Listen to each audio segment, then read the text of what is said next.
¿Cómo va esa resaca de los mezcales de Guanajuato, Ariel? Bueno, producción, vamos con la cortinilla, por favor. Social Tech, un espacio dedicado a conectar tecnología y construcción trasladados a un enfoque social. Yo soy Ariel Castillo, también conocido como BIM Nomad. Y yo soy David Barco, diario de un BIM Manager. Y si tienes curiosidad de cómo la tecnología impacta en nuestro día a día, este es el lugar adecuado. Esto es Social Tech. Muy buenas, Techers. Bienvenidos al episodio 3 de Social Tech. Y después del arranque inicial de los primeros episodios en los que rompimos el hielo, queríamos retomar con el que fue el verdadero episodio 00, el episodio piloto de Social Tech, que fue ni más ni menos que la mesa tecnológica que coorganizamos con Boutique de New School en diciembre del 2022 con Fernando Valderrama. Efectivamente, David, fíjate que esta mesa tecnológica donde estuviste acompañado con Fernando, pues fue, digamos, una conversación súper interesante donde se pudieron compartir las visiones complementarias que se tienen con el tema de transformación digital en el sector de la construcción. Entre los temas que se compartieron en ese momento, pues se encuentran las plataformas integradoras en el sector, el papel que juegan grandes empresas como son Microsoft, Amazon, Schneider Electric, entre otras, y la importancia de las personas en la transformación digital del sector. Así que yo les invito a que presten atención, ya que aquí se reflexiona bastante también de cómo se van a unir interfaces, conectar interagentes y los datos. Y también se habló de una iniciativa súper interesante que es Plan BIM España.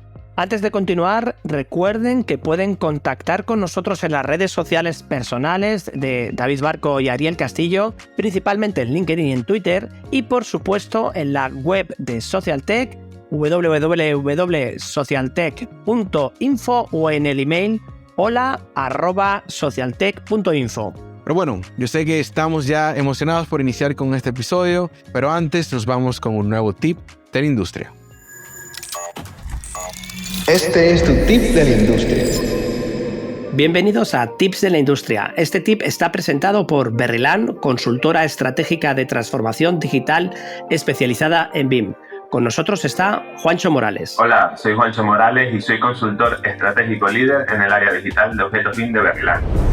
¿Qué habilidades recomendarías desarrollar para profesionales que se inician en la industria de arquitectura, ingeniería, construcción y propietarios? En este caso, antes de comentar qué habilidades creo que serían importantes, es importante primero tener claro cómo está el sector y cómo está cambiando a pasos de gigantes como nunca lo ha hecho, y el cómo esto está cambiando la forma de desarrollarse en las profesiones del sector por completo, haciendo que los profesionales deban mentalizarse que están entrando a un sector que está en constante cambio y deben seguir esos pasos para mantenerse. Ahora bien, teniendo claro que el sector está viviendo una revolución tecnológica, todo profesional que decida entrar en el sector, iniciarse y tener éxito, les recomiendo por experiencia propia lo siguiente. Primero que nada, tener vocación por el sector y curiosidad por conocer, aprender y poner en práctica cada día lo aprendido, ya que cada día el sector te recompensa con nuevos conocimientos y oportunidades. Por otra parte, tener capacidad de comunicación y coordinación. Si no sabes trabajar en equipo y comunicar correctamente tu potencial, será muy complicado escalar cada vez más alto. También conocer los procesos de trabajo, de las herramientas digitales que están en el sector y mantenerte al día, conocer bien sus pros, sus contras y en cómo podrían ayudarte a ti en tu trabajo. Por otra parte, y muy importante, ser polivalente más no poliespecialista. Es decir, sé capaz de realizar una gran variedad de tareas dentro del sector, pero busca el camino de especializarte en una rama que sea tu fuerte y desarrollarlo con la digitalización como bandera. Y por último, y más importante, no perderte los episodios de Social Tech cada 15 días. Pues muchas gracias, Juancho Morales. Muchísimas gracias a ustedes.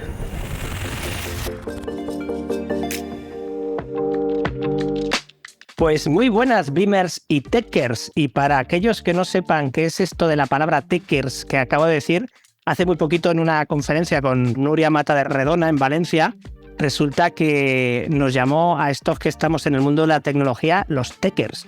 Y la verdad es que me encantó esa palabra y fíjate, sí me ha encantado que estamos empezando un proyecto piloto, un episodio piloto de un nuevo podcast que se llama Social Tech. Así que está dedicado pues a todos estos BIMers y coordinitos. Y bueno, la verdad es que os saluda el arquitecto y tecnólogo David Balco desde una de las capitales del mundo, Bilbao, por si alguien no lo sabía. Y la verdad es que me encuentro junto a uno de los ilustres maestros, sabios e influencers del sector de la construcción y de la transformación digital, que no es ni más ni menos que el señor don Fernando Valderrama. Muy buenas tardes, don Fernando. Saludos, David. Sabes que es un placer estar contigo y además inaugurar este podcast, así que espero que salga muy bien y sea el primer paso de continuar tu larga trayectoria, vamos. Pues yo encantadísimo de que este primer capítulo piloto y además esta segunda edición de la Mesa Tecnológica, porque recordemos que ya hicimos el año pasado una primera edición por estas fechas, que si alguien tiene curiosidad, en el canal de Boutique de New School está disponible la primera mesa tecnológica para que, bueno, podáis, si no pudisteis estar, pues para que la podáis ver, ¿no? Así que, bueno, bienvenidos a todos los asistentes que nos están viendo en directo en el canal de Boutique y además en las diferentes redes sociales. Y como hemos dicho, estamos aquí en la grabación de este episodio piloto del podcast que se llama Social Tech, construcción y tecnología social. Pero no nos vamos a centrar en ese aspecto, sino que vamos a entrar de lleno en la razón por la cual hoy estamos aquí reunidos en esta mesa tecnológica con Fernando Valderrama. Antes de nada, eso sí, tenemos que dar las gracias a los organizadores de este evento, que son Boutique de New School, la consultora Berrinal, el canal de divulgación BIM Channel y, por supuesto, gracias a River Spain, porque ha apoyado directamente, ha sido una de las entidades que ha favorecido la posibilidad de que estemos hoy aquí. Así que, bueno, la verdad es que teníamos muchas ganas de esta mesa y cuando estábamos pensando en el enfoque, no sabíamos hacer una discusión, en las típicas preguntas y respuestas, o centrarnos solo y exclusivamente en Presto, en el nuevo módulo de Costit y IFC. Pero bueno, la verdad es que ¿para qué vamos a hablar de centrarnos solo en eso cuando ya tenemos gente como Marco Pizarro o Carolina Ramírez que han hecho unos excelentes y maravillosos documentos muy centrados en la operativa de esta parte del programa? Así que queríamos darle otro aspecto mucho más abierto, discutir más, centrarnos más en el estado del sector, en las tecnologías, en las oportunidades, en los retos y bueno, sí, también hablaremos un poquito de mediciones con IFC y de OpenBIM, que también es importante, ¿no? Y justo antes de entrar, bueno, el episodio lo hemos dividido en varios bloques, ¿no? Uno que vamos a hacer una pequeñita introducción, otro en el que vamos a hablar de situaciones del pasado, otro en el que vamos a hablar de el estado actual, del presente, y otro en el que vamos a hablar de ideas a futuro, ¿no? Entonces, en esta parte de la introducción es muy posible que la mayoría de los que estéis escuchando esto pues conozcáis a Fernando Valderrama, pero alguno pues seguramente no conozca alguno de los detalles de la persona, ¿no? Y sin entrar en hacer un currículum vitae extenso, sí que para mí hay datos importantes y ahora voy a dejar un matiz que creo que también es importante. La mayoría de las opiniones y datos que traemos aquí hoy encima de la mesa son tremendamente personales, ¿no? O sea, son de, digamos, la trayectoria desde que conozco a Fernando, que ya son unos cuantos años, nos hemos cruzado en 20.000 situaciones y en muchas de ellas, pues para mí ha destacado o me he fijado en él o he analizado algún tipo de trabajo por cosas concretas, ¿no? Y por eso casi todo lo que voy a citar siempre va a tener una perspectiva muy subjetiva, ¿no? Entonces, en el currículum, pues lo mismo, ¿no? Destacar que es el consultor estratégico de River Spain, por todo el mundo conocido, que tiene doble titulación. Él es arquitecto y arquitecto técnico, ¿no? Tiene también un máster por el IS, es presidente de la asociación de FIE BC3. Y si queréis tener un currículum extenso y además conocer muchísimas anécdotas muy personales, yo os invito a que escuchéis un podcast, porque una de las cosas que siempre hemos tenido en cuenta los hermanos del podcast es que tenemos que ayudarnos los unos a los otros, ¿no? Y si se ha hecho un buen trabajo como el que hizo BIM Podcast, pues eso, escucháis el episodio número 38 en el que hacen una muy buena entrevista a Fernando, entrando en una cantidad de detalles muy divertidos, gastronómicos, de ocio, etcétera, que merecen muchísimo la pena escucharlo, ¿no? Y siguiendo con esta introducción, hay una serie de hitos en la historia de la figura de Fernando Valderrama, y porque es alguien que es un referente dentro del sector, pues precisamente a mí no me deja de sorprender eso de que tenga 2 carreras, ¿no? Porque parece fácil, ¿no? Pero yo creo que para nada tiene que ser después de haber conseguido ese reto tan importante que es conseguir tu primer título, el enfrentarse a la decisión de arrancar y tener otro segundo título. Es uno de los coautores, fue uno de los coautores de Presto, el programa de mediciones y presupuestos más usados en España. No sé si hay estadísticas o no, pero desde luego, conociendo el sector y teniendo análisis en muchísimos aspectos, yo creo que no hace falta tener estadísticas para saber este dato, ¿no? Y bueno, uno de sus compañeros de viaje fue Gonzalo García.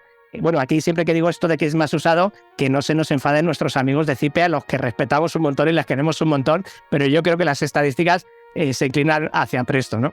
Y bueno, Gonzalo García, para quien no lo conozca, ha sido un referente, es un referente dentro del mundo de la arquitectura, porque ha sido autor de numerosos libros de cómo ayudar a los arquitectos a tener un enfoque diferente en la parte de no solo diseño, sino también la parte de gestión, la parte de marketing, de estudiar arquitectura, y en el que estoy convencidísimo de que Fernando ha tenido una amplia influencia. Decir una cosa, Fernando tiene el micrófono abierto para interrumpirme en el momento en que le dé la gana, cuando le dé la gana. Tenemos un guión, pero el guión está para saltárselo, así que bueno, él ya lo sabe, así que si no me interrumpe, pues yo continuaré. En esa línea de los libros, pues es autor de una cantidad de libros realmente importantes, libros evidentemente de un carácter técnico y muy, muy enfocados en el mundo de la obra y, como no podía ser de otra manera, en el enfoque de la gestión de obra, de las mediciones, planificaciones.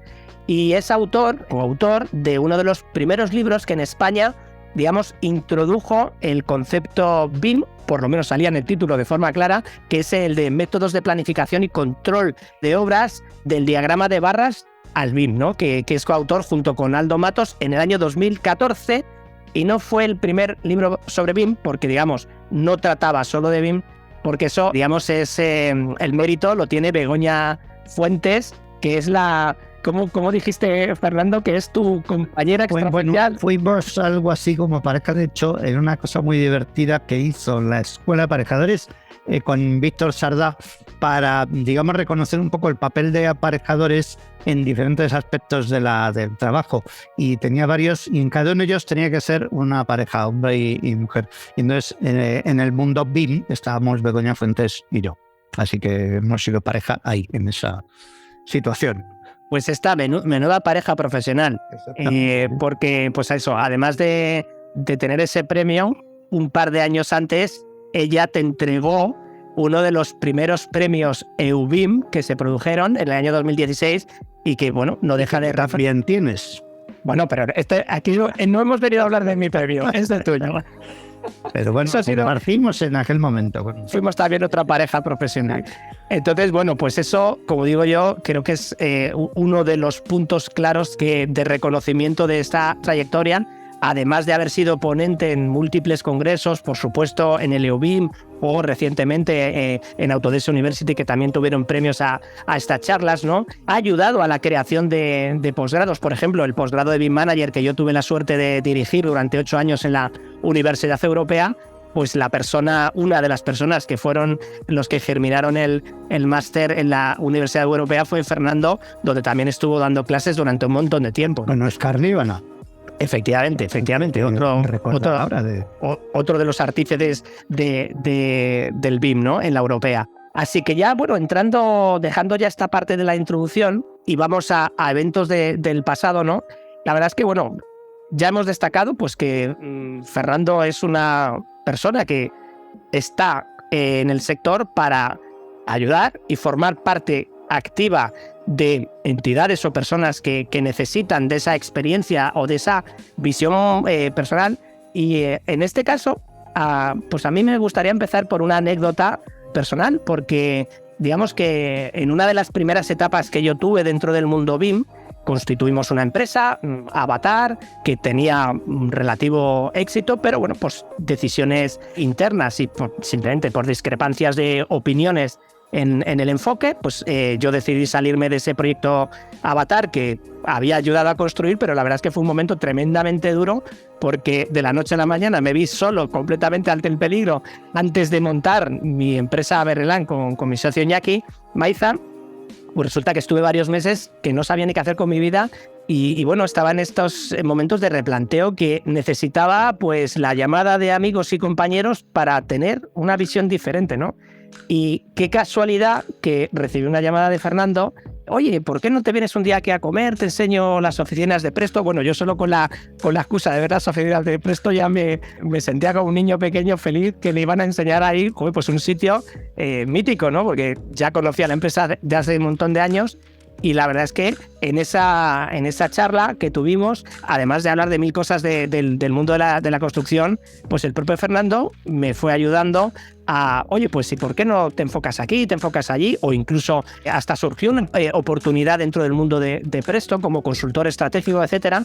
Así que yo ahí recibí un apoyo muy importante y para mí es un momento clave. Se lo comentaba a Fernando estos días preparando el evento y eso me lleva a una pregunta a Fernando, ¿no?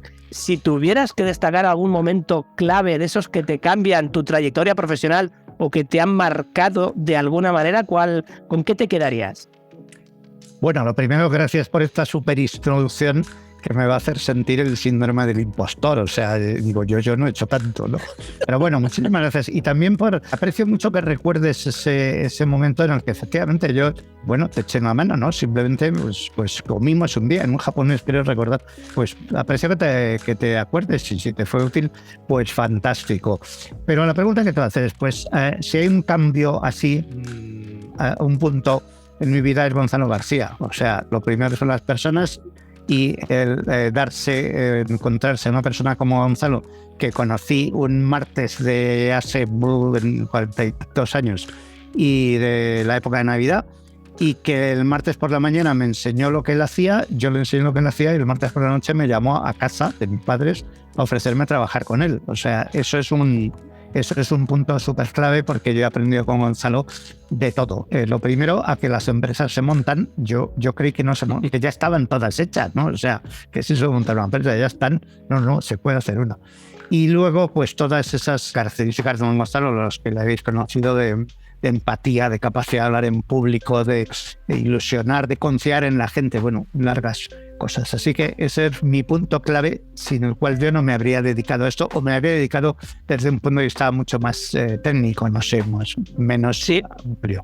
Has dicho un dato que yo creo que lo hemos resaltado en muchísimos contextos, ¿no? Que es la falta de formación empresarial que en general se dan en las carreras. Yo esta mañana estaba escuchando un podcast en el que precisamente se hablaba de ese enfoque excesivamente técnico de las carreras que te enseñan solo a ser técnico, no a trabajar en ningún sitio, ¿no? Entonces, no sé si antes o después o en medio deberían de meter un módulo obligatorio en las universidades de práctica laboral o de creación de empresas, o sea, que no te lo dejen a manos de haga usted una carrera, un máster, para poder, porque es que a veces mucha gente tampoco se puede permitir ese máster, pero bueno, no sé si ese será el filtro de si usted no es capaz de hacer un máster es que no debería meterse en una empresa, en fin.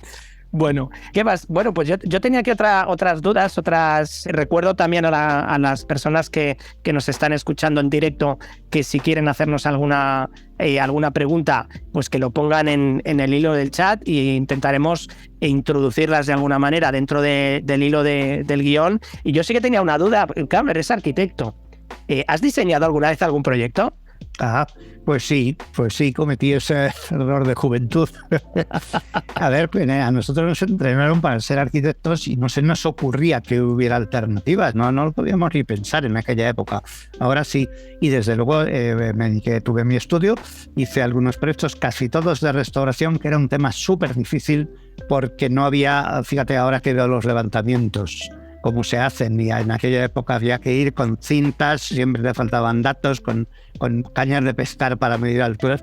Dibujábamos muy bien, hacíamos un buen levantamiento, pero luego no sabíamos construcción y no había referencias, no había cuadros de precios. Era muy difícil, muy bonito, pero difícil. Así que sí que hice algunos proyectos, pero luego pues llegó un día en que dije, bien, vale, pero lo mío, que es donde yo tengo aquí mi puesto de trabajo y donde yo puedo hacer algo, pues es aquí. Y dejé el tema de la arquitectura. Eran proyectos cuando las memorias ocupaban 10 hojas, ¿no? Sí, la verdad es que sí. Mira que a nosotros nos gustaba trabajar bien, pero en aquellos momentos había proyectos como tú dices, muy de... Pues yo he visto proyectos del barrio de la Concepción, por ejemplo, enteros que tenían pues 12 DIN A1 y 20 páginas. Pero nosotros intentábamos hacerlos, digamos, mejor, sobre todo con buenos levantamientos. Pero era otra época muy difícil todo. Ahí no teníamos láseres, ni siquiera los de puntero. No había nada. O sea, la tecnología, pues mira, el Rotring, es decir, ya el Rotring ya era una tecnología, ya no eran tiralíneas, ¿no? Pero aquello no me gustaba. O sea, la digitalización, una de las cosas que ha hecho es que sea muchísimo más divertido y agradable hacer planos, incluso, ¿no? Pues no tener que borrar con una cuchilla y un borrador de fibra de vídeo, por Dios. Esto para los más jóvenes que nos estén escuchando, es que había momentos yo por lo menos en la carrera, luego ya cuando tuve la suerte de los despachos de arquitectura ya habíamos pasado al CAD. Efectivamente, trabajas con un papel transparente que se llamaba cebolla, donde si tú te equivocabas tenías que coger una hoja de afeitar y ir raspando con mucho cuidado, porque si apretabas demasiado te cargabas la hoja entera y ya una vez que tú lo borrabas, pues ya podías volver a dibujar encima. En fin, menudos tiempos. Sí, oye, como todo esto es un poco de abuelo cebolleta, que tampoco sabrán quién era. Yo sí quiero decir que tanto tú como yo, antes has dicho techers o techers. Nosotros, yo tendría que ser de los baby boomers, es mi generación, ¿no? Pero un día dije, no, pero ¿qué baby boomers? Nosotros somos baby beamers. Entonces me gusta más que nos coloquemos. O sea, el pasado está muy bien y muy divertido. Pero yo me considero un baby beamer y tú también, David, con mucha más razón. Y además a mí me gusta pensar que estamos en una startup. O sea, mi empresa es una startup todos los días esa es nuestra mentalidad. Y si vas a verla, ¿te acuerdas? La de la oficina nuestra ahora mismo es absolutamente hipster, ¿no? O sea, ese estilo donde el suelo es de resina y todo anda por ahí. Así que bien, el pasado está muy bien. Pero para estar en ese mundo de la innovación, tienes que estar al día, dejar de leer un día, no sé, en los podcasts y te quedas atrás, ¿no? No, desde luego, me alegra que hables de tu empresa, porque otro de los hitos que a mí me resultaron bastante claves, o por lo menos significativos, dentro de la historia de la digitalización del sector de la construcción, bueno, en España y a nivel internacional también, siempre escuchas las noticias de que si Autodesk ha comprado la empresa Tandem por no sé cuántos millones, o que si Solibri ha sido adquirido por Nemetschek o por Bentley o por quien sea y tal, y siempre y aquí tenemos un software que es realmente extraordinario. ¿Y por qué no se incorpora a estas grandes desarrolladoras? No porque no se quiera, sino porque seguramente aparezcan una cantidad de oportunidades nuevas, ¿no? Y justamente, no recuerdo la fecha, yo creo que hace ya 10 años o por ahí. 2015. Pues fíjate, 7 años, pues llegó RIP y adquirió Presto, que luego a su vez ha sido adquirido por el grupo Schneider, ¿no? Por lo cual, fijaros qué concatenación de adquisiciones. Por cierto, si hay algún responsable del grupo Schneider o si hay algún responsable de empresas que quieran adquirir softwares, nosotros tenemos el software GESproject, que es maravilloso, muy pequeñito comparado con Presto, pero oye, nosotros nos dejamos querer un montón, ¿no? Yo creo que es el sueño de cualquier desarrollador de software. Bueno, sueño, no sé si sueño, pero desde luego para mí creo que es un hito bastante significativo en la historia del software, que una multinacional adquiera el software con mayor penetración dentro del mercado nacional en España y también con una importante presencia a nivel internacional. Entonces, ¿qué supuso para Fernando este cambio tan potente, tan importante? Pues sí que lo fue. Fíjate que ahora hay que recordar otras empresas que han sido adquiridas, lo cual me alegro, como Professional Software o Artec y seguramente alguna más. Pero sí que lo fue, porque en España teníamos quizá poca tradición de comprar y vender empresas, ¿no? Y bueno, pues cuando nos hicieron esta oferta, que la primera fue en el 2011, bueno, pues yo me sentí muy halagado y nos pusimos, yo ya llevaba tiempo pensando, no en la venta, pero sí en cómo tener una empresa vendible, o sea, que fuera limpia, que estuviera bien focalizada. Y desde el 2011 al 2015 nos dio tiempo a organizar muy bien una empresa que pudiera ser comprada, pues desde tener pues absolutamente limpio todos los papeles y esta famosa due diligence y tal, hasta pues tener personas que pudieran pues hablar inglés, o bueno, todo un cambio de mentalidad. Eso pues fue muy importante y puedo decir en primer lugar que después de los años que han pasado nos dejaron muchísima libertad para hacer lo que hacíamos. No fue una entrada de decir y ahora te voy a enseñar. Y por otro lado, que para mí personalmente pues fue una duda que yo tenía seria, muy importante, que es: yo he sido capaz de dirigir una empresa con éxito como empresario, en el cual tú decides básicamente, entre comillas, porque nunca eres el dueño son los usuarios, los empleados y bueno, el contexto, ¿no? Pero bueno, pasar de ser empresario a ser empleado, por mucho que seas director general de otra empresa, era una duda de decir, yo podría hacer esto. Ya no había hecho algo parecido en la Universidad Europea. Y bueno, pues ahí está, que ahí sigo. Si bien es verdad que a los 2 años dije, yo sigo, pero yo no quiero hacer una parte, ¿no? Y por eso busqué a Gabriel Cerrada, con el que ahora pues nos complementamos muy bien, y él hace toda la parte de relacionarse con la empresa mayor, y ahora también con Schneider, de rellenar hojas de Excel, tener innumerables reuniones, hacer slides y todo eso, que él dice que no le gusta, pero yo digo que sí le gusta. Y yo me quedo con Presto, ¿no? Así que eso fue muy importante y me alegro cuando otras empresas lo han conseguido. Sí, yo desde luego, mira, no conocía lo de Artec, o sea, con lo cual, o sea, me sonaba, pero no lo tenía tan claro. Greitech lo ha comprado. Greitech sí me sonaba, porque desde luego en los últimos stand habían estado ahí conjuntos, con lo cual, pues eso también siguen siendo muy buenas noticias, ¿no? Y de nuevo yo me quedo con unas frases que tú has dicho. Oye, es que nadie nos enseña a vender una empresa. Joder, es que nadie nos enseña a montar una empresa. Nadie te enseña a saber cuándo sería el momento adecuado para cerrar una empresa. Yo ya tengo experiencia en 2,5 cierres de empresa, 2 porque lo pude hacer y 0,5 porque no pude ni llegar a hacerlo. Pero que lógicamente, si alguien te hubiera dado unas mínimas pautas de cuáles son los semáforos a partir de los cuales te tienes que separar emocionalmente completamente de este proyecto, y aunque te duela en el alma, tomar una serie de decisiones en frío, que si no las haces te van a arrastrar completamente en lo económico, en tu patrimonio, en relaciones personales, en un montón de historias que si alguien te hubiera dado unas mínimas pautas te las habrías ahorrado, y seguramente hasta incluso podrías haber salvado la empresa si hubieras tomado X decisiones a tiempo. Pero bueno, en fin, pues, eso... sí, pero mira, como has dicho antes, aquí hay un problema de las escuelas, pero no porque no enseñen gestión, que me parecería hasta difícil, sino vamos a decirlo crudamente, por la falta de respeto que se enseña a todo lo que no es el plano en axonométrica de edificio singular de concurso para entidad pública. O sea, la falta de respeto, el despreciar incluso a los profesores de tecnología, despreciar a las estructuras o las instalaciones, y luego despreciar al cliente. Y cuánto hemos oído, ¿no? El cliente es inculto, el promotor pues es otra cosa, el constructor también, y eso me parece terrible, la falta de respeto que demuestra una soberbia de superioridad moral que es inadecuada y estúpida. Eso por un lado. Y por otro lado, para decir algo positivo, es el que tenga esta inquietud, como hemos tenido tú y yo, David.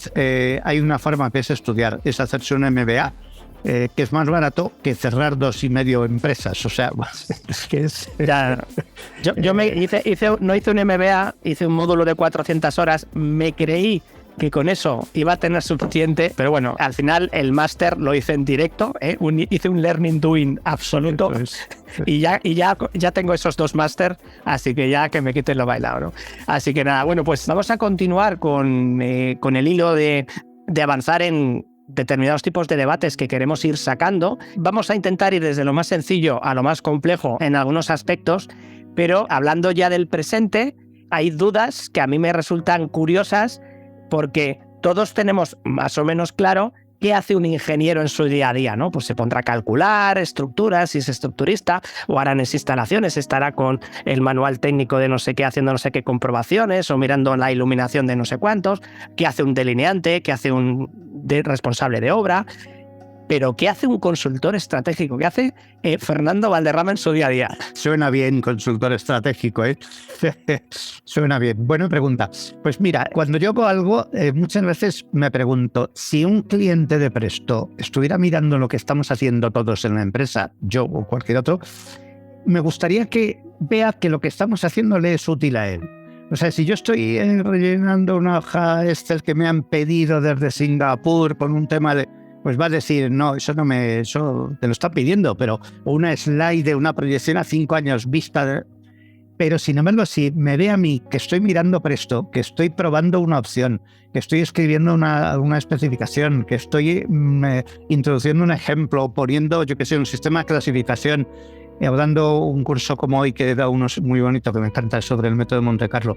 Esas cosas son las que me gustaría estar haciendo la mayor parte del tiempo. Algo que si viene un usuario nuestro dijera, eso me vale a mí, eso me está aportando, y no todo ese tipo de cosas que haces, burocracias, etcétera. Eso es lo que hago. Ahora, ¿qué es un consultor? Fíjate, yendo un poco al lado serio. Para empezar, consultor estratégico es redundante, porque estratégico es futuro, ¿no? Y consultor, pues te van a consultar sobre el futuro, o sea que consultor, con las buenas. Y eso, pues, ¿qué requiere? Requiere, pues, tener una visión muy abierta de todo lo que hay, pero luego ser también enormemente crítico y, como has dicho tú antes, ser capaz de abandonar la emocionalidad y ser capaz de deducir aquellas cosas que crees que van a ir bien, desbrozando todo el ruido mediático. Que el ruido mediático es lo que todo el mundo, imagínate, inteligencia artificial, Dios mío, nos vamos a morir. No, vale, muy bien, no. Yo necesito pensar de verdad qué va a haber de eso y si es que me interesa o simplemente no. Pues eso, estar muy informado y luego ser muy crítico sobre lo que realmente crees que va a funcionar, ¿no? Así que tienes dos aspectos, el día a día y el ratito de pensar, ¿no?, que tienes que tener. Sí, yo no sé si se aplicará ahí lo del diagrama de Pareto de que al final pues tu 80% del tiempo debería estar dedicado a ese hacer, ¿no? Y ese 20% a esas otras cosas que son superficiales y que, bueno, superficiales para lo que el cliente necesitaría, ¿no? Pero que evidentemente no puedes obviar, porque si no al final el ecosistema de la empresa también se vendría abajo, porque tendría carencia de esa otra parte empresarial que un perfil senior tiene esa visión de desarrollo de negocio que no tienen los juniors, que tienen esa energía, que tienen ese conocimiento técnico tan brutal, pero que a veces esa velocidad que tienen precisamente puede generar otro tipo de problemáticas, que la visión crítica que tú hablas es la que te da. Yo siempre defino que la experiencia lo que te da es una milésima de segundo extra de pensamiento a la hora de tomar decisiones, ¿no? Y que en mi caso personal me ha salvado ya de unas cuantas posibles meteduras de patas por respirar y decir no, míralo un poquito más de lado, que seguramente sea diferente, ¿no? Y yo creo que ese punto de la experiencia es tremendamente importante, pero que también debe ser balanceado, ¿no? Ese equilibrio entre lo técnico y la parte de gestión, pues tienes que estar constantemente equilibrándolo. Sí, pero cuando me refiero a esa parte que a un usuario no le gustaría, no me refiero a la parte de gestión, que a mí me gusta y hay que hacerla, dirigir a las personas y tal. Me refiero a la burocracia que, al menos en nuestra empresa y en otras muchas, se introduce desde arriba. O sea, esa parte, cuando yo era el empresario, yo creo que había muy poca, y el 100%, cualquiera que lo viera lo entendería, porque puedes estar dirigiendo una reunión y ya está. Me refería a esa pérdida, a eso que ahora se llama, pues no sé, fricción o tal, ¿no? Pero sí que es necesario tener tiempo para pensar. Y ahora que decías de lo de la experiencia, si uno tiene muchos años, lo que mejor puede hacer es utilizar eso que ha vivido, o sea que es nuestra gran ventaja, ¿no? Por otro lado, puede que sea menos flexible. Y yo, que escribo mucho, me gusta mucho escribir, a veces abro papeles de hace 10 años, 20 años, 30 años y digo, esto lo escribí, ¿cómo se ha mantenido, cómo era de bueno, ¿no? Y bueno, a veces me sorprendo de haber acertado, y a veces otras cosas que dices, pues mira, pues esto no fue como yo creían. Muy interesante esto. Eso yo, de las pocas cosas que recuerdo de frases de profesores de la universidad, decían, pero además esto yo lo extiendo absolutamente a cualquier tipo de arte creativa, en música, poesía, en dibujo, etcétera. Tú sabes que algo que has hecho es bueno cuando con el paso del tiempo, después de dejar de mirarlo, lo vuelves a mirar y dices, ostras, esto me emociona, esto me pone los pelos de punta, esto me sigue llamando la atención de una manera importante. Pues es que conseguiste algo bueno, ¿no? Y a mí eso me pasa con mi fin de carrera, que me suspendieron. Pero era buenísimo.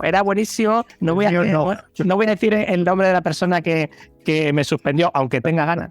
Pero bueno, en fin, que al final el objetivo estaba cumplido, con lo cual eso es lo realmente importante, ¿no? Entonces vamos a seguir acercándonos a temáticas concretas y vamos a entrar en el sector de la construcción, ¿no? Porque a día de hoy, bueno, sector o industria, porque ya sabemos que en esta nueva época de digitalización también nos gusta llamarle la industrialización del sector por todas estas acciones que estamos realizando entre todos, ¿no? Y bueno, hay mucho ruido, hay muchas discrepancias, hay gente que dice que por favor vámonos a los búnkers, que viene otra vez no sé qué crisis y tal. Pero bueno, a mí vamos a preguntar, Fernando, ¿cómo ves tú la salud o el potencial del sector de la construcción a día de hoy? Bueno, ahora mismo el sector de la construcción, en lo que tiene que ver con el mundo digital, porque habrá sectores o subsectores que estén peor, pues está en un momento súper dulce. Nunca ha estado así, nunca jamás. O sea, yo llevo años y años esperando que ocurra esto que yo pensaba que tenía que haber ocurrido hace mucho. Porque hubo una primera oleada de la digitalización, que es cuando llegaron los ordenadores asequibles. Iba a decir afordables, pero bueno, asequibles. Y incluso antes del PC, ¿no? Y entonces hubo una auténtica explosión de congresos, de publicaciones, estoy hablando de 1980, ¿no? De los 80 del siglo pasado. Y hubo como una especie de curiosidad de qué programas va a haber, no lo sabíamos, ¿no? Y de repente aparecen de estructuras, de instalaciones, de presupuestos, de esto, de lo otro, de CAD. Y eso estuvo muy bien, pero se apagó. Es decir, ese interés, ese entusiasmo se apagó. Se apagó, dejó de haber congresos, dejó de haber hasta publicaciones y todos hemos vivido 25 años con lo que yo llamo la paz de AutoCAD. O sea, un mundo en el que se podían haber hecho cosas en 3 dimensiones porque había programas, se podían haber hecho integraciones, comunicaciones, estándares, pero no, nos hemos mantenido en AutoCAD. Por aquí, Excel por allá, Presto por aquí, Microsoft Project y slotes, ¿no?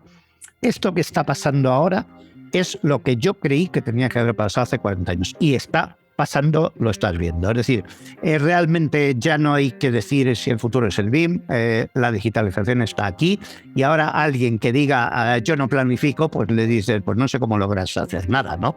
O alguien que diga yo es que hago el presupuesto en Excel, pues nada, pues tardará 22 veces más que otro, ¿no? O sea que yo creo que desde nuestro punto de vista de la industrialización, de las cosas que estamos haciendo ahora con fábricas, como conoces también, con Avintia, que además está integrado desde el diseño, el presupuesto, la modelización, la fabricación de los paneles, la entrega. Todo eso ya está ocurriendo y entonces para mí es un momento que, bueno, me hubiera gustado que llegase antes, pero ahora es de disfrutar, de enjoy. Disfrutar. Totalmente de acuerdo. O sea, ya hemos vivido unas cuantas crisis. Creo que ya es el momento de poder disfrutar tranquilamente. Por favor, que Putin ya nos deje tranquilos de una vez por todas al mundo entero y que podamos vivir una época porque yo sí que recuerdo en mi inicio de actividad laboral, allá por el 98 o algo así, pues durante unos cuantos años, pues yo estaba aprendiendo a hacer proyectos en diferentes estudios antes de montar el mío, etcétera.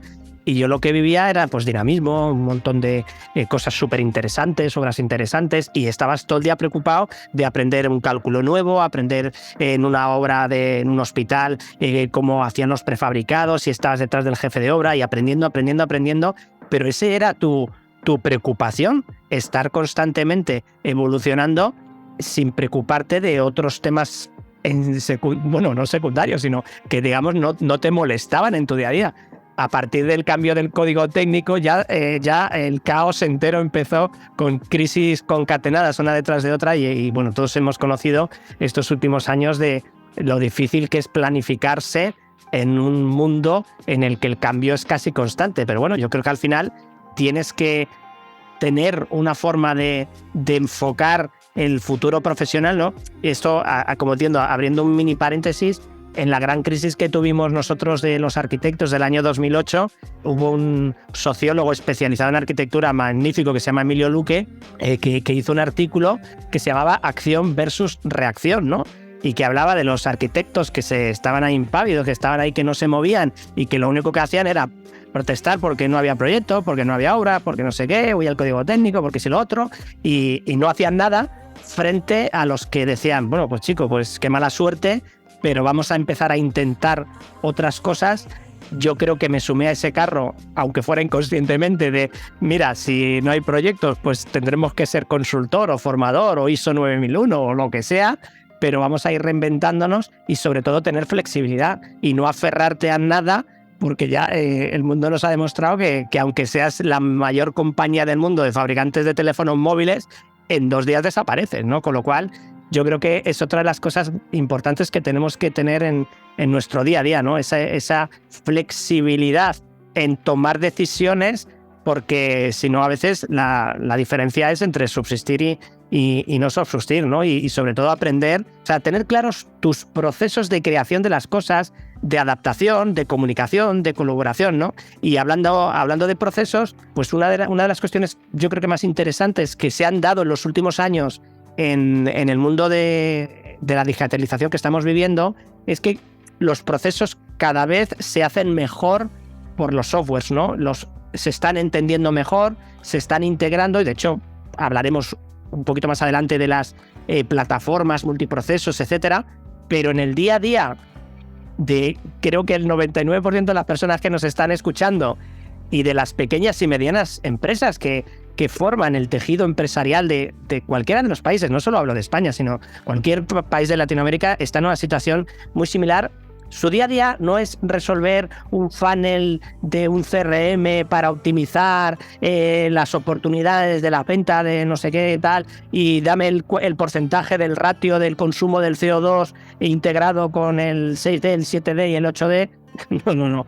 El día a día es vamos a hacer un simple cálculo, vamos a hacer un simple diseño, algo que lo haga de una manera eficiente, ¿no? Que haga unas mejores mediciones y presupuestos, ¿no? Que yo, por ejemplo, cuando empecé como arquitecto, tener la posibilidad de disponer de softwares o de que existieran softwares como Presto, desde ese Excel que tú hablas, Fernando, que lo teníamos muchos arquitectos para hacer 4 números y decir, no, esto es inviable, esto tiene que haber algo que ayude a un arquitecto, a un diseñador, a un ingeniero a ser más eficiente en su día a día, ¿no? Entonces, yo creo que softwares como Presto en su momento fueron ese antes y después en la digitalización del sector y en la mejora de las opciones de cómo medir una obra, pero todos sabemos que Presto no es solo eso, ¿no? Pero antes de avanzar, sí que me gustaría saber ¿por qué surge Presto? ¿Cómo surge? Bueno, eso no es nada mágico ni mítico. En realidad, mi socio Gonzalo... los primeros programas que hacíamos tenían que ser necesariamente técnicos de instalaciones, estructuras, porque los ordenadores no podían guardar muchos datos. Podían guardar datos de un pórtico, momentos, flectores y tal, pero no podían hacer gestión, no podían guardar presupuestos ni partidas.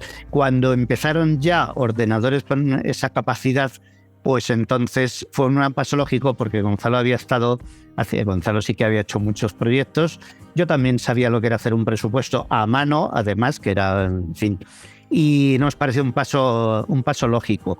Lo que fue más mágico es que lo vimos muy pronto y que luego nos fuimos concentrando en Presto como si no hubiera otro programa en el mundo. Es decir, el punto no es el día que se nos ocurrió, sino el día en que decidimos que ya no íbamos a vender otro programa que no fuera Presto, que esto es muy difícil porque el ruido y la presión social es a la sinergia, ya que haces Presto, haces estructuras, instalaciones, pues fuimos abandonándolo, estructuras porque lo haga CIPE, o instalaciones porque lo haga quien sea. Y el punto es, pues no sé qué día, tuvo mucho que ver con que yo estuviera en el IES, que dijimos, mira, ¿qué nos queda? Esto se acabó, ¿lo cerramos o lo vendemos? Y solo nos quedamos en Presto. Ese es el día importante, ¿no? Y me imagino que en aquellos momentos también, porque esto es la historia de uno de los estándares más desconocidos a nivel mundial, pero que resulta que es algo bastante extraño que un país como España de repente se organice entre diferentes casas de software para crear un estándar de mediciones que haga compatible las mediciones entre diferentes programas. ¿Cuándo surge esa iniciativa? Yo me imagino que tuviste mucho que ver con ella, ¿no? Bueno, eso es interesante. Como te he dicho, España es el único país donde hay un estándar, porque hay otro en Alemania más limitado, pero no hay nada en el resto del mundo. ¿Y por qué? Pues porque España es un país muy especial en el software de mediciones de presupuestos, porque nosotros empezamos muy pronto, lo hicimos muy bien y luego eso dio hueco para otros, así de fácil, lo cual me parece muy bien. Entonces, ¿qué ocurrió? Cuando empezamos a hacer en el 1984, me parece, cuando nosotros teníamos ya Presto funcionando perfectamente en muchos ordenadores, muchos usuarios, el Colegio de Arquitectos de Guadalajara, de Aparejadores de Guadalajara, decidió sacar su cuadro de precios, el famoso cuadro de Guadalajara Centro, en 1984. Guadalajara, España, no México. Eso es, sí. Aviso a los compañeros del otro lado. Guadalajara, España. Entonces, cuando ellos decidieron hacer su cuadro de precios y ya estaba Presto en el mercado, en lugar de hacer ellos un software, que es lo que se ha hecho en el resto del mundo, haces un cuadro de precios con un software que lo envuelve, que lo protege, que no sé qué, y nosotros como software pues habríamos hecho otro cuadro de precios vinculado. Decidimos colaborar y entonces decidimos que ellos se dedicaban al contenido, al cuadro de precios, y nosotros al programa. Pero claro, evidentemente Guadalajara dijo, pero no queremos que nuestro cuadro de precios solo funcione con Presto. Y entonces nos sentamos, hicimos un sistema que permitiera que el cuadro de precios de Guadalajara fuera enviado a otros softwares, que no era BC3. Entonces se llamaba FIS1, FIS1. Y ese es el origen, y es muy importante estratégicamente porque divide el sector en dos. El sector de contenidos, que son los que hacen cuadros de precios o pliegos de condiciones o catálogos, y el sector del software, que es el que hace el software que apoya todo eso. Al estar dividido así desde el año 84, por lo menos, ¿qué es lo que se consigue? Primero, que los dos sectores son muy buenos, porque crean mucha competencia entre ellos, no están vinculados. Vete a un país como Brasil y verás lo contrario, y a otros muchos, Estados Unidos o México. Hay bases de cuadros de precios embebidos con software y eso no hay quien los separe. Por lo tanto, ni el software acaba siendo bueno, ni el cuadro de precios tampoco. Eso permitió desarrollar muchísimos de sus sectores diferentes, con mucha competencia entre ellos. En España hay un montón de cuadros de precios y un montón de software de mediciones porque hemos podido colaborar. El FIS1 dio lugar al FIS2, que nadie se acuerda, y luego el BC3 surgió porque el ITEC dijo que como no había un formato de intercambio, tenía que hacer su propio software y su propio cuadro de precios. Y entonces dijimos, llevamos muchos años con un formato de intercambio, vamos a hacer una asociación para darle un carácter oficial. Y entonces el BC3 y la asociación surgen mucho después del formato para demostrar al mundo que darle un carácter oficial y que eso tuviera una continuidad. Y esa es la historia. El ITEC, te refieres al Instituto Tecnológico, era de Valencia, ¿no? No, al ITEC de Cataluña. Al ITEC de Cataluña, ok, perfecto. El ITEC decía que al no haber un estándar, entonces se veía obligado a hacer un software y a hacer un cuadro de precios. Y eso nos estimuló a decir, oye, hay un estándar que no tiene una asociación, pues lo hacemos. Hicimos una asociación, estupendo. El ITEC se entró en la asociación, pero eso no le quitó de hacer su software y su cuadro de precios. Pero esto es lo que ha determinado que la estructura del sector en España sea tan buena y que los programas de mediciones y presupuestos y otros españoles son tan buenos como el que más y Presto a la cabeza. Sí, yo en este sentido, hablando como proyectista, en la época en la que, bueno, en fin, me tocaba estar en obras y tener que hacer reformas para, digamos, las empresas en las que yo estaba trabajando y trabajar con el software y sobre todo tener acceso a diferentes bases de datos, a mí era algo que me alucinaba, era decir, qué gozada esto de tener que consultar un precio y que tengas diferentes sitios donde, sin tener ni idea, de repente tenías el coste del metro cuadrado de pintura en una rehabilitación de un edificio en zona urbana y no sé qué. O sea, era impresionante, porque de la otra manera pues tenías que estar preguntando a un montón de gente y aún así no terminabas de acertar nunca en el precio. Con lo cual yo creo que eso ha sido una cuestión muy buena, ¿no? Pues entonces, bueno, que sepan los compañeros y los oyentes que eso no se da en ninguna otra parte del mundo. O sea que, bueno, pues mira, eso que tenemos que sacar por lo menos ahí el orgullo. Hablando de todo un poco, bueno, al final aquí también salen cosas del pasado que mucha gente no conoce, ¿no? Estamos hablando cosas de Fernando, pero también yo voy a contar ahí otra anécdota, ¿no? Y yo tuve mi propio despacho de arquitectura durante muchísimos años hasta que la crisis me obligó un poco a cerrar el tema, pero, digamos, en un momento determinado empiezo a dar cursos de formación. Evidentemente empecé por lo que sabía, Autodesk Revit, S-Project, el software de gestión de oficinas técnicas, ¿no? Y un día mi buen amigo y socio Luis Balbuena, con el que pues estábamos intentando ver qué hacíamos con el mundo, me dice, oye, mira que MiCAD era una empresa que vendía software a los estudios de arquitectura, pero además a miles de estudios de arquitectura por España, ¿no? Y en un momento dado dice, oye, mira, que hemos vendido una serie de licencias de Presto a un estudio de Ciudad Real y que necesitan un curso de formación. Me mira, yo miro para atrás y me dice, no, y lo vas a dar tú. Y digo, ¿cómo? Digo, pero si yo soy usuario, yo conozco el 0,01% de Presto. Bueno, en ese momento compré libros, empecé a intentar buscar videotutoriales. Claro, estamos hablando de una época en la que no había tantos videotutoriales, pero en el fondo me tuve que convertir en un mini consultor de Presto y estuve así pues casi 2 años atendiendo a las diferentes cuestiones que iban surgiendo del programa con los clientes que teníamos en aquel momento en MiCAD, y eso me fui empezando a dar cuenta de la brutalidad de software que teníamos entre manos, ¿no? Acostumbrado a crear una partida, un descompuesto y sacar una línea de mediciones y cambiar 2 veces de vista o hacer una tontería con la plantilla, de repente el módulo de certificación, el módulo de planificación, el módulo de compras, que si Presto Servidor, que si SQL, claro, empiezas a ver, ahí casi que me surge la primera pregunta de, oye, ¿hay algún cliente que utilice todos los módulos de Presto? Bueno, hay clientes espectaculares. Nosotros no sabemos todo lo que usan, porque afortunadamente, si funciona bien, no te enteras. Entonces hay cantidad de gente que usa de todo, pero hay clientes espectaculares que utilizan todo y que tienen unos manuales de uso de Presto. Mira, el primero que me acuerdo es Avintia porque lo conocemos bien, pero muchos otros en el que no se mueve un tornillo de la empresa si no pasa por Presto, ni para compra, ni para contrato, ni para nada. O sea que claro que hay clientes que usan todo el proceso, aunque tampoco es nuestro interés, porque hay zonas que tienen más que ver con el profesional de proyectos, otras más con una empresa constructora, otra a lo mejor con el coordinador de seguridad y salud, pero hay clientes que son espectaculares y que yo lo veo y digo, pero bueno, esto de verdad se puede hacer esto con Presto, o sea, hasta ahí, pues sí, nos supera. Sí, yo creo que a mí una de las cosas que también me sorprendía era precisamente esa polivalencia que tenía el programa, que no solo estaba enfocado en el mundo del diseño, sino que también estaba enfocado en el mundo de la construcción.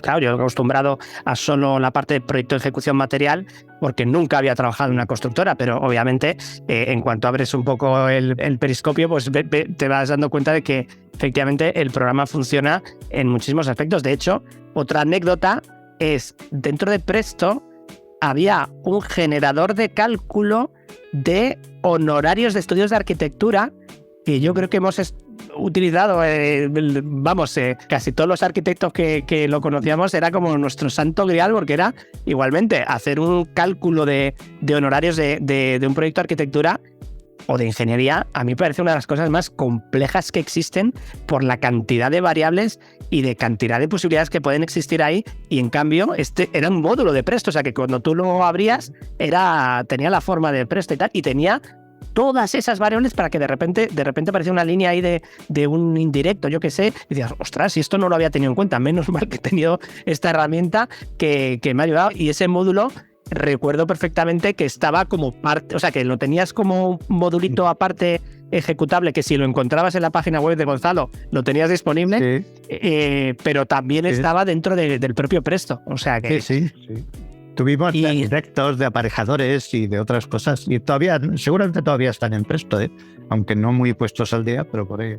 Pero desde luego son herramientas con una utilidad enorme, ¿no? Y yo creo que esa visión que habéis tenido siempre de intentar generar lo que decías al principio, ¿no? O sea, vamos a meterle alguna funcionalidad que no tenga el programa. Yo recuerdo una conversación que hemos tenido en más de una ocasión de David, tráeme un cliente de Presto, con licencia de Presto, por favor, ¿vale?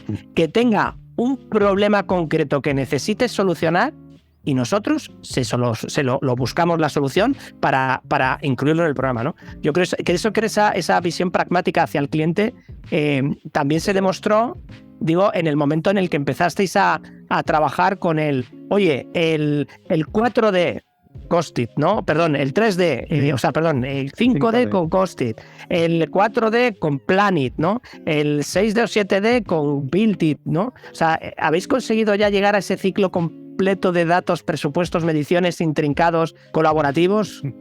Bueno, es que sacas tantos temas en cada cosa que todos merecen un poco de desarrollo.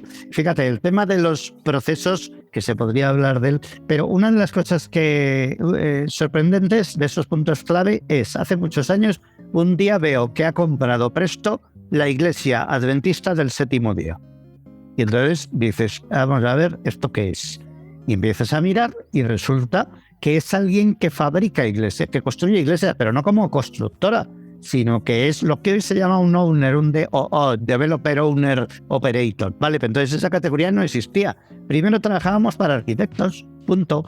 Luego resultó que eran los aparejadores los que les iba a la marcha.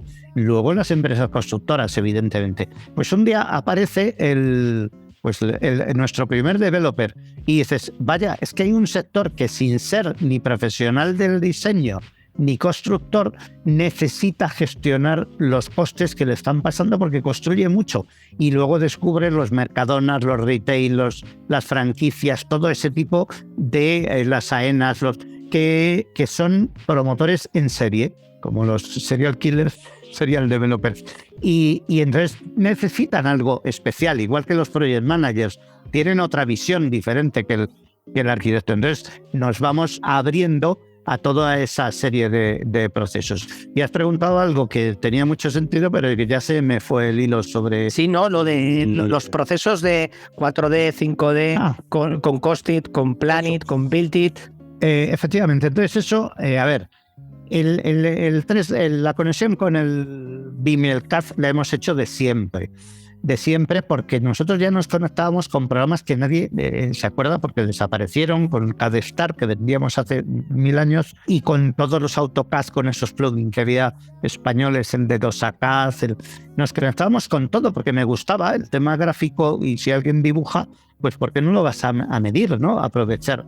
Y nos hemos conectado con cosas como Triforma, que ni se sabe, y por supuesto con el Plan, y por supuesto con Archicad. Y también hay otro punto de cambio, que es Revit.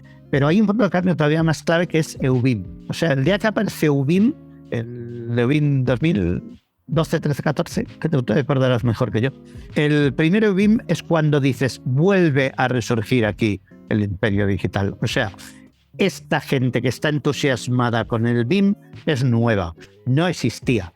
Y este programa que lo ha hecho bien por la potencia de AutoCAD o por lo que sea, pues va a perdurar. Con lo cual nos enganchamos de una forma emocional al tema de Revit, porque sabíamos que la demanda iba a crecer despacito, pero es que era lo nuestro. Es decir, vamos a aprovechar toda aquella información que hay en los modelos BIM para generar el presupuesto con el menor esfuerzo posible. Y además yo tenía una gran ventaja sobre cualquiera, que es que había fracasado ya de muchas maneras distintas conectándome con programas de CAD y sabía todas las formas de fracasar. Y cuando llegamos a Revit dije, no, vamos a hacer una cosa distinta, que es la que hicimos. Y al cabo del tiempo se ve todavía mejor porque era distinta. Y entonces una vez que llegas ahí, pues luego ya sigues y empiezas a ver cosas y dices, oye, yo tengo el coste, tengo el tiempo, tengo el modelo BIM, pues es que es lógico que yo haga esto. Y también te puedo decir que aunque hay muchas cosas que son lógicas tecnológicamente y que te gusta hacer, el mercado no está preparado ni mucho menos. Es decir, ¿por qué? Pues porque tiene que evolucionar la cultura del sector hasta que es capaz de aceptar estos cambios. Pues un cambio como el BIM y todo lo que tiene de integración. Y van cambiando despacio, porque eso implica personas, roles que no cambian de un día para otro, aunque les des una herramienta tecnológica fantástica. Y te pongo un ejemplo fácil de ver. Nosotros tenemos una integración de presupuestos con tiempos que yo creo que es súper buena. Es decir, hacemos realmente posible que un presupuesto y un diagrama de barras coexistan sin ser triviales ninguno de los dos. Es decir, un diagrama de barras de verdad, con sus actividades y todo lo que tú quieras, y un presupuesto y que estén imbricados. O sea, que el diagrama de barras se deduce del presupuesto. Bien, pues eso, que es una herramienta fantástica y que utilizan nuestros usuarios, está limitada porque la gente que hace presupuestos y la gente que planifica son dos mundos distintos. Yo eso no lo entiendo. O sea, eso la verdad es que sigo sin entenderlo. O sea, es algo como, o sea, teniendo esa relación tan absolutamente primaria, que es que uno depende del otro. O sea, no es que digas tú, no, es que tienen cierta relación. No, es que la relación es indisociable absolutamente. Y además, viendo ejemplos como tú decías, o sea, yo recuerdo perfectamente cuando vi la primera vez que se podía sacar un diagrama de Gantt desde Presto, era como, ¿en serio? O sea, está aquí y nunca se ha utilizado. Claro, pero de nuevo vuelve a haber, creo que es otro problema de las barreras culturales que tenemos que romper dentro de las organizaciones con esos silos de información, ¿no? Tenemos silos de información entre disciplinas, arquitecturas, estructuras, no sé qué, pero también tenemos silos y desconexiones entre departamentos como el de precios, el de plazos y el de compras. Y el de compra, ¿no? Y cada uno es como te acercas con él en un proceso de implantación y todo el mundo se pone muy nervioso, como diciendo, que es que me vas a fastidiar la vida. No. Si venimos a ayudarte a hacer mejor tu trabajo. O sea, claro, pero eso tiene una solución muy fácil, que es esperar a un cambio generacional. O sea, la gente que ahora empieza o ha empezado hace unos años, pues le parece lógico hacer modelos BIM, integrar los costes, le parece lógico. Pero los profesionales de hace muchos años, no todos, por supuesto que no, pero yo uso mi Project, yo uso mi Presto y entiendo, porque son áreas de conocimiento distintas. Yo no digo que sean la misma, es distinto, pero pueden estar mucho más integradas y lo tienen que estar en el futuro, porque la digitalización tiene mucho que ver con procesos que pasan suavemente de uno a otro. No, yo hago esto, como tú dices, de la empresa constructora, hacen el presupuesto, pero el planificador hace su diagrama barras sin mirar el presupuesto, es otra cosa. Y luego compras, tiene otra codificación y tira el presupuesto y lo vuelve a hacer, y luego el jefe de obra ni te cuento. Entonces, la digitalización tiene mucho que ver con ese paso suave que yo llamo Information Lean, el Lean Management de la información. Es decir, que no tiro todo y vuelvo a empezar. No dejo tanto desperdicio de información, la voy agrandando, ¿no? Esto si algún día consigo terminar mi tesis, que lo dudo, precisamente va de esto, Fernando. Intentando analizar, bueno, empezó la idea con vamos a analizar los porcentajes de ahorro en obras y no sé qué, recopilando tesis de diferentes entornos, tratando de parametrizarlas al máximo para intentar buscar algún tipo de lógica que ayude por metros cuadrados, por complejidad, yo qué sé, ¿no? En ese tipo de analíticas, y de repente surgió una problemática que dijimos, joder, esto hay que abordarlo porque es precisamente uno de los mayores problemas, que es tareas repetitivas que se van produciendo de manera sistemática en la cadena de valor, porque nadie se fía del cálculo anterior que ha hecho. No, el ingeniero ha hecho un cálculo, llega el estructurista de la obra, no, yo lo voy a recalcular. Si lo han hecho muy bien, pero por si la mosca, ¿no? Un José Mota que decimos, ya si eso ya lo hago, pues no vaya a ser que... Y es como, perdóname, sí que es una de las firmas más prestigiosas del mundo en cálculo de estructuras. O sea, ¿en qué va a fallar? ¿No? Y es porque yo lo voy a mirar desde otro punto de vista, a ver si saco dinero en ahorro de no sé qué, o armaduras o tal. Entonces yo creo que ahí también, de nuevo, vuelve a ser un poco ni todo ni nada. Es decir, o sea... Según hablar de eso, me acuerdo de criterios que hemos tenido en Presto, históricos, que hemos abandonado porque no facilitaban esa transparencia. Es decir, incluíamos mucho automatismo mágico, que a mí me gustaba, porque me gustaba el automatismo. De hecho, todavía quedan algunos, pero cada vez que hemos podido los hemos ido limpiando y sustituyendo por proyectos menos automáticos, pero más transparentes. Por ejemplo, un caso claro, la revisión de precios. La revisión que ahora se hace menos, pero en época de inflación se hacían las fórmulas polinómicas y toda la historia. Nosotros lo teníamos totalmente metido en Presto, pero si yo hubiera sido un jefe de obra no lo hubiera usado. Hubiera hecho mi hoja Excel, porque en mi hoja Excel yo veo los coeficientes, los divido y los pongo, y si me equivoco lo veo. Y Presto, que lo hacía todo muy bien, yo no podía saber lo que había dentro, aunque me diera el coeficiente. Y hemos ido limpiando esos procesos que parecen mágicos para dar herramientas más visibles de entrada y salida, y porque eso puede ayudar mucho a que los profesionales no tengan que rehacerlo, a que se vea claramente cuál es el algoritmo. Esas cosas me recuerdan a cuando, aun teniendo digitalización, la gente a veces sigue empeñada en hacer de verdaderas aberraciones de las cosas, como yo, poniendo casos tontos, ¿no? Estás tú en un programa como Auto de Revit y un muro, la distancia de un muro es 250 y el arquitecto o el de turno te dice, no, que ponga 220. Y es, perdona, si quieres que ponga 220, movemos el tabique. No, el tabique se queda donde está, pero pon 220. Y es como, ¿pero estamos locos? O es como cuando yo recuerdo hacer un proyecto, dedicarle 20 horas a las mediciones y hacer unas mediciones muy curradas, y llegaba el cliente de turno, me decía, bájamelo un 20%. Y digo, ¿cómo que te lo baja un 20%? Pero si esto vale lo que vale. Claro, como todavía en aquella época éramos los de el cliente siempre te da la razón. Bueno, perdona, el cliente tiene siempre te da la razón hasta el punto en el que si esa razón te va a llevar a la cárcel, pues no le doy la razón, ¿vale? Y evidentemente si estás en una obra pública, ¿cómo vas a bajar un 20% un presupuesto porque alguien te dice bajar un 20%? Pues que lo baje él. Yo te doy el presupuesto así y tú lo bajas. Bueno, eso, claro, llegabas a Presto, le dabas al botón de ajustar un 20% y te lo hacía automáticamente. Entonces era como, joder, pues no debería ser tan fácil a veces, ¿no? Ya, pues bueno. Es la opción de Presto más desagradable. La más desagradable, ¿por qué?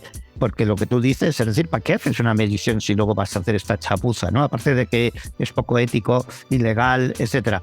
Pero encima te piden que sea con los decimales absolutamente al céntimo cuadrados y que sume los decimales todos. Y yo digo, mira, la suma con redondeo no tiene la propiedad distributiva. Es decir, la suma de redondeo no es el redondeo de la suma. Bueno, quieren que cuadre, pero lo peor de lo peor es que luego se creen la cifra. Que eso sí que es asombroso. Y luego se la crean, digan, no, es que pero si tú te daba 14 millones de euros y lo has bajado a 9.999,99. No me digas ahora que te crees que ese es el presupuesto, ¿no? Pero bueno, chapucillas de la construcción, como las bolsas de mediciones y esas cositas. Esas cosillas. Bueno. Yo creo que está bueno con 1 hora por hoy. ¿Qué te parece, David? A mí me parece fenomenal. O como decimos en Berryland, a 2 gustiarekin. Es decir, sí a todo. Bueno, no obstante, vamos a dejarles un tráiler de lo que viene en la segunda parte. Es una forma fantástica de almacenar información dentro de un presupuesto para relacionar lo gráfico con lo no gráfico. Es espectacularmente bonito. Hemos estado hablando del pasado, estamos hablando del presente y ya nos estamos acercando un poco al futuro, ¿no? Lo que cambia la digitalización no es que haya robots, eso lo entendemos todos, ¿no? Es que la información circule entre los agentes y la reutilicen. Se te apaga el micrófono, Fernando. Nos está hackeando alguien por ahí. Y como sabemos que la espera puede ser tediosa, os recomendamos seguirnos en nuestras redes sociales y apoyándonos, dándonos un me gusta, un corazoncito, un unicornio, arcoíris, gatito lloró con ojos llorosos o simplemente calificando nuestro podcast con 5 estrellas para ayudarnos a llegar a más gente. Además, os agradeceríamos eternamente que lo podáis compartir con vuestros familiares, con vuestros amigos, con vuestros conocidos. Así que nos vemos en el camino de los datos. Adiós, goodbye, agur. Edición y mezcla, Raúl Núñez. Supervisión de audio, Luis Huesca.